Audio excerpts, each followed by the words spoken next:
Bendiga. Hoy, en continuidad a nuestros temas de consolidación, hoy tenemos un tema especial que lleva como título el bautismo en la salva.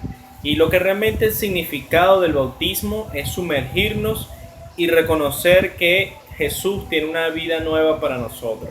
Reconocer su señorío en nuestras vidas y reconocer que Él murió por nosotros. Y algo que quiero compartir en esta oportunidad es a través de Romanos 6, del 2 al 10, que es una confirmación de lo que Dios hizo hoy en nuestro corazón. Amén. Romanos 6, del 2 al 10. Dice así la palabra del Señor. Por supuesto que nosotros hemos muerto al pecado. Entonces, ¿cómo es posible que sigamos viviendo en pecado? ¿O acaso olvidaron que cuando fuimos unidos a Cristo en el bautismo, nos unimos a Él en su muerte? Pues hemos muerto y fuimos sepultados con Cristo mediante el bautismo. Y tal como Cristo fue levantado de los muertos por el poder glorioso del Padre. Ahora nosotros también podemos vivir una vida nueva, dado que fuimos unidos a Él en su muerte. También seremos resucitados como Él. Sabemos que nuestro antiguo ser pecaminoso fue crucificado con Cristo para que el pecado perdiera su poder en nuestra vida. Ya no somos esclavos del pecado, pues cuando morimos con Cristo fuimos liberados del poder del pecado. Y dado que morimos con Cristo, sabemos que también viviremos con Él. Estamos seguros de eso porque Cristo fue levantado de los muertos y nunca más volverá a morir. La muerte ya no tiene ningún poder sobre Él. Cuando Él murió, murió una sola vez a fin de quebrar el poder del pecado, pero ahora que Él vive, vive para la gloria de Dios. Amén, amén. ¿Cuál es la importancia real del bautismo en agua? Número 1, es un acto de obediencia al Señor. Eso me lo confirma en Mateo 28, 19. Mateo 28, 19. Dice así la palabra de Dios. Por lo tanto, vayan y hagan discípulos de todas las naciones, bautizándolos en el nombre del Padre, del Hijo y del Espíritu Santo. Significa también un acto de arrepentimiento y empezar una nueva vida en Cristo. Eso me habla en Mateo 3, del 1 al 17. Pero aquí Jesús y Juan Bautista nos habla de que había alguien superior a él que podía bautizarlos en el nombre del Padre, del Hijo y del Espíritu Santo, y que no era digno ni siquiera de ser esclavo de él, y por ende es un acto de arrepentimiento. Número 3, simboliza la muerte y sepultura del viejo hombre, es decir, la vida sin Cristo. Y luego ahora puedes decir la vida y resurrección con Cristo. En Gálatas 3:27 dice así la palabra. Y todos los que fueron unidos a Cristo en el bautismo se han puesto a Cristo como si se pusieran ropa nueva.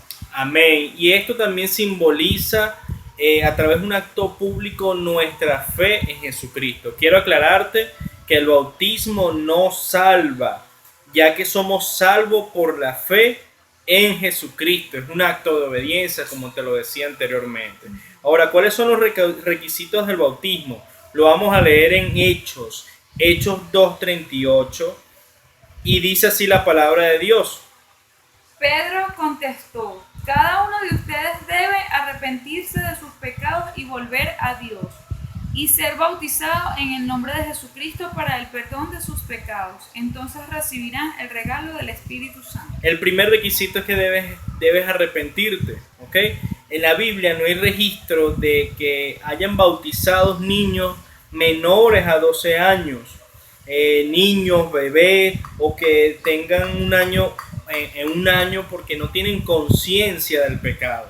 Eso es importante. ¿Por qué? Porque los niños no se bautizan a partir de los 12 años.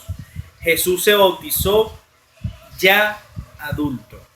Algo importante también, como un principal requisito, es creer que el Señor Jesucristo, y por supuesto tener el conocimiento del significado del bautismo. ¿Ok?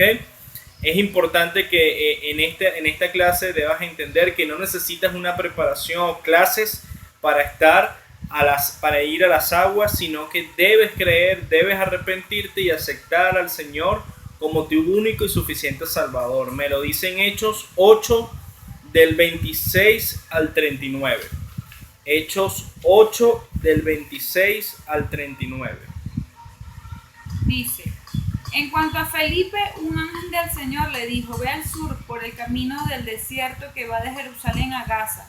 Entonces él emprendió su viaje y se encontró con el tesorero de Etiopía, un eunuco de mucha autoridad bajo el mando de Candace, la reina de Etiopía. El eunuco había ido a Jerusalén a adorar y ahora venía de regreso, sentado en su carruaje, leía en voz alta el libro del profeta Isaías.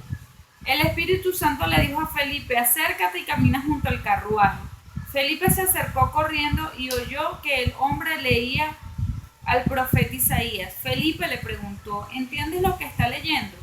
El hombre contestó, ¿y cómo puedo entenderlo? A menos que alguien me explique. Y le rogó a Felipe que subiera al carruaje y se sentara junto a él. El pasaje de la escritura que leía era el siguiente: como oveja fue llevado al matadero y como cordero en silencio ante sus trasquiladores. No abrió su boca, fue humillado y no le hicieron justicia. ¿Quién puede hablar de sus descendientes? Pues su vida fue quitada de la tierra. El eunuco le preguntó a Felipe, dime, ¿hablaba el profeta acerca de sí mismo o de alguien más? Entonces, comenzando con sí mismo, en la porción de la escritura, Felipe le habló de la buena noticia acerca de Jesús. Mientras iban juntos, llegaron a un lugar donde había agua y el eunuco dijo, mira, allí hay agua, ¿qué impide que yo sea bautizado? Ordenó que detuvieran el carruaje, descendieron al agua y Felipe lo bautizó. Cuando salieron del agua, el Espíritu del Señor arrebató a Felipe. El eunuco nunca más volvió a verlo, pero siguió su camino con mucha alegría. Amén. Y algo importante para cerrar en Hechos 2:41. Se puede realizar el bautismo en el mismo momento que se acepta a Cristo como Señor y Salvador, teniendo conocimiento pleno de la decisión que se está tomando acerca de Jesús. En Hechos 2:41. Los que creyeron lo que Pedro dijo fueron bautizados y sumados a la iglesia en ese mismo día, como 3,000 en total. Amén. Que el Señor te bendiga y sé que será de bendición para tu vida. Bendiciones. Bendiciones.